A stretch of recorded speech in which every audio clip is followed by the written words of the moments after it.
Oh, if I was you folks, I'd go along peaceable.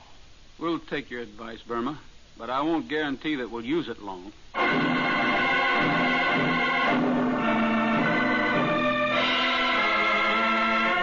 Roy, Dale, and Jonah are disarmed, then escorted by 3 triggermen to a shack near Willow Springs. There, they're held prisoner, not knowing what their fate is to be, whether the gang plans to release them eventually or do something else.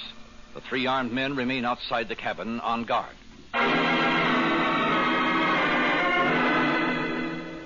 Yeah, fitting 14 or 15 wars. Was took prisoner in every dad ratted one of them. But this is the only time I ain't been able to escape.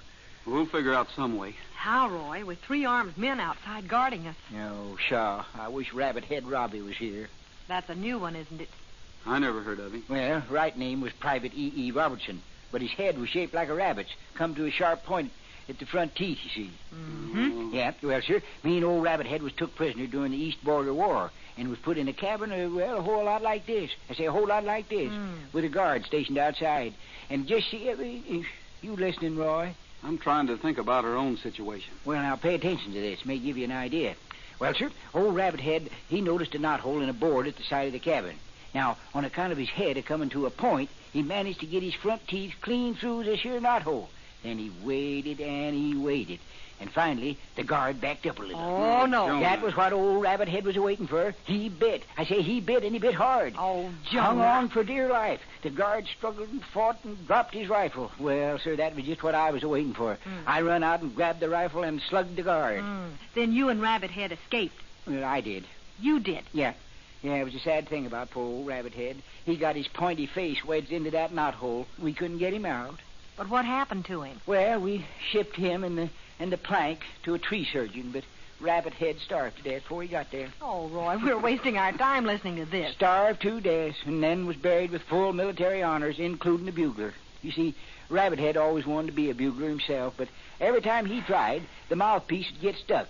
And by the time a squad got done pulling it off, the point would have stretched, and there Dale, wasn't any chance. I think I'm getting an idea. Yeah, but who in this crowd has a rabbit head?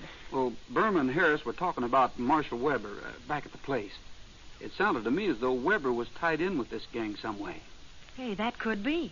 He doesn't have a very good reputation. I suppose we get out of here and go visit the marshal. Get out of here. Oh, Roy, you weren't paying me a note. I think we can do it. We'll rip up those loose boards from the floor. The guards outside will figure we're trying to escape and come running in. Sure, that's it. You and Jonah pull on the boards. I'll stand by the door. Now, take them when they come in. Roy stands close to the wall beside the door. Dale and Jonah take hold of a loose floorboard. Tear it away. They do the same with the second. The noise is heard by the guards outside. They rip up a third board. They're coming. Stand back against the wall. Stay out of the way. Dale and Jonah scramble for the side wall. The door bursts open. One of the outlaws steps in. Roy hits him hard. The guard drops to the floor. His 2 partners lunge at Roy. Dale and Jonah move in. But so fierce is the fight, Roy sends another man sprawling before they can get there. Only one is left now. There, he's going. He's gone back. Dale, Jonah, grab their guns. You bet, Roy. Yeah, always happy to disarm the enemy. Come on, let's get out of here. Make our call on Marshal Weber.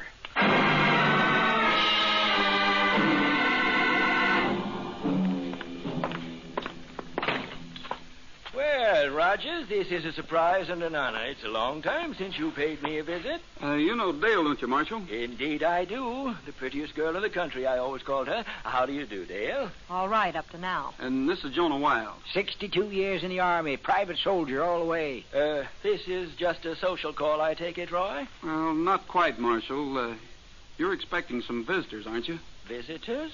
A man named Burma. Burma. I don't believe I know any such man, Roy. You should. He runs a hangout for outlaws in your town. And now look here, Rogers. Why should a man of that caliber call on me? Well, he wants to buy something from you. What do you know, Rogers? What do you think I know? You can't come in here and bluff me.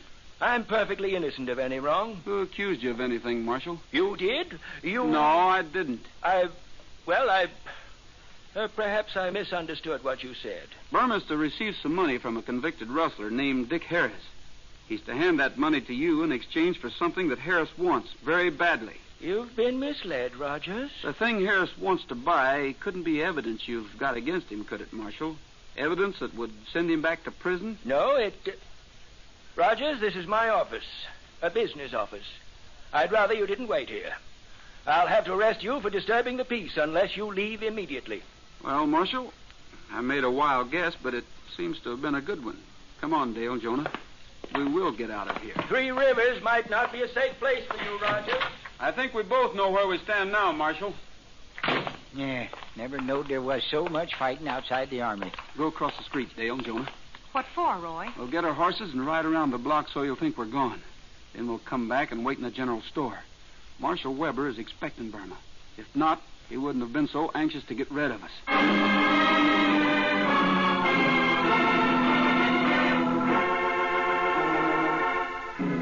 That's Burma, all right, Roy. And he's going into the marshal's office just like you predicted. Uh-huh. We'll wait here until Burma comes out. Then we'll follow him to the edge of town and find out what it is he buys from Marshal Weber.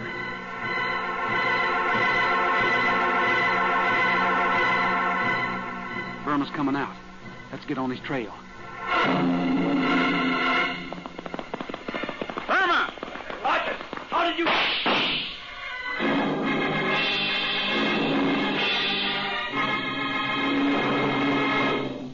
Say, do you like to raid the kitchen much as folks around Double R Bar Ranch do?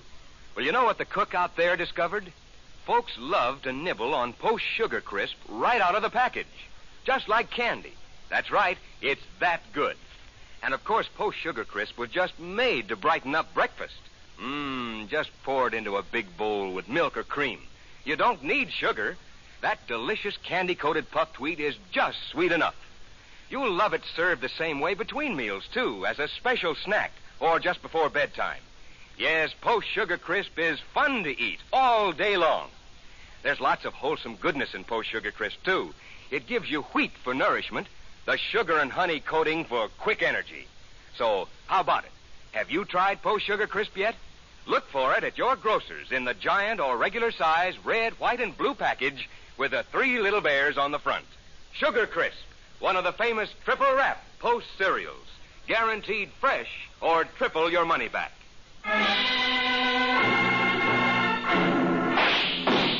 All right, Burma. You lost your gun. How does it feel? Burma sits helpless on his horse as Roy advances toward him on trigger. He fails to notice Dale and Jonah fading off to the side. Roy is almost up to Burma. Burma begins to tremble. Then, in desperation, he plunges his spurs deep into the sides of his horse. The horse rears.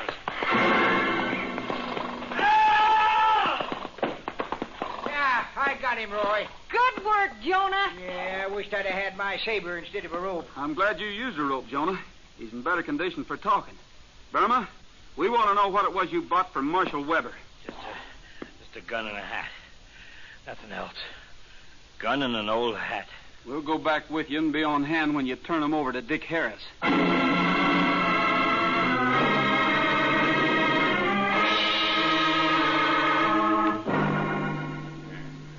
Don't you worry about a thing, Roy. My gun'll hold off 4 platoons of these buzzards. Go ahead, Burma. Get in that back room.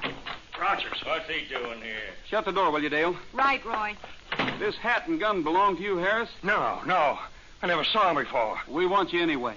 The sheriff will hold you as a witness against Bailey here in the Matt McCormick killing. Harris, you put the blame on me for killing Matt, and I was doing a job for you to help you buy back your hat and gun from the marshal. Bailey, wait. I was trying to help you. Marshal Weber agreed to sell it, and I was trying to Shut up, Bailey, shut up. Well, I guess we got 2 killers instead of 1. Line up here. The sheriff will be mighty glad to see you, gents. We'll tell you about the money, Rogers. It's stolen, but we didn't steal it. Friend Kelly's already in jail for robbing a payroll where that money came from. Okay, tell the sheriff about it. You'll be seeing him real soon.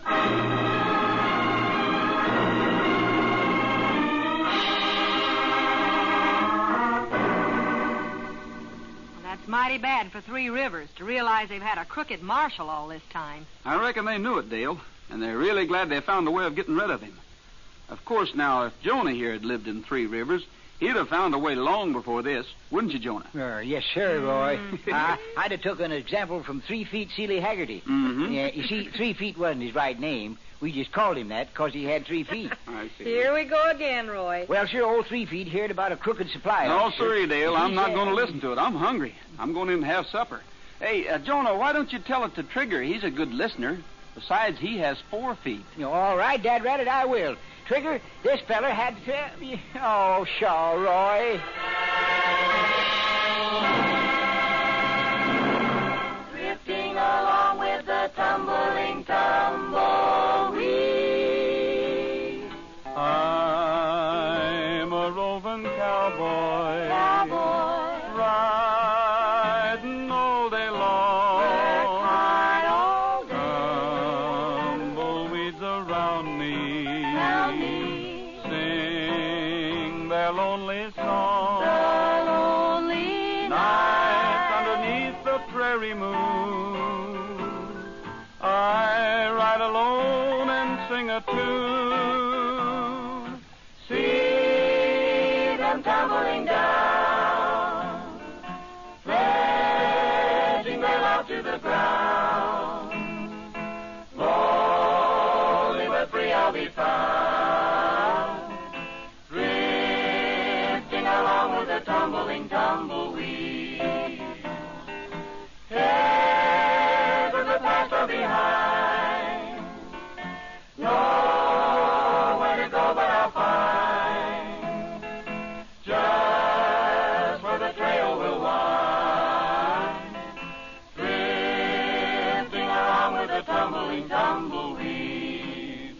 I know when night has gone that a new world's born at dawn. I'll keep rolling along, deep in my heart is a song. Here on the range I belong, drifting along with the tumbling tumbleweed. I know when night has gone that a new world's born at dawn. I'll keep rolling along, deep in my heart is a song. Here on the range I belong, drifting along with the tumbling tumbleweed. Drifting along with the tumbling tumbleweed.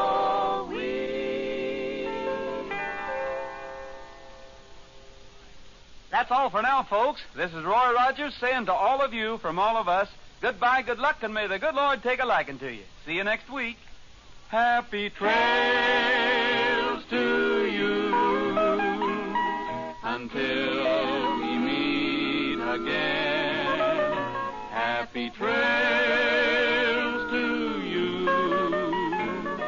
Keep smiling until then. The Roy Rogers Show is brought to you by Post Cereals, each week at this same time, with the Whippoorwills, Forrest Lewis, Dale Evans, and the king of the cowboys himself, Roy Rogers. An Art Rush production transcribed, directed by Tom Hargis, script by Ray Wilson, music by Milton Charles. Featured in today's cast were Frank Hemingway, Charlie Seal, Bill Green, and Arthur Q. Bryan. This is Art Ballinger speaking for P.O.S.T. Post Cereals. Happy trails to you until we meet again. Happy trails to you. Keep smiling until then. Who cares about the clouds if we're together? Just sing a song and bring the sunny weather. Happy trails